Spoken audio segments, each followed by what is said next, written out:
Tash për momentin, këtë gjë që po e shohim pas nesh, është sahat kulla e Mekës. Është ndërtesa më e lartë në Mekën. Meka është një zonë kodrinore.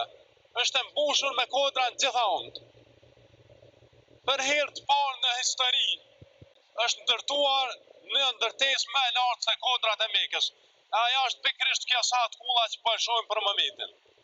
Është interesant dhe është çudi që ka ardhur me një transmetim që nuk do të ndodhë kiameti derisa ndërtesat e Mekës të jenë më të larta se kodrat e saj. A nuk është kjo mrekulli? A nuk është kjo argument i profecisë? Në të vërtetë për këtë ka shenja për njerëzit të cilët logjikojnë.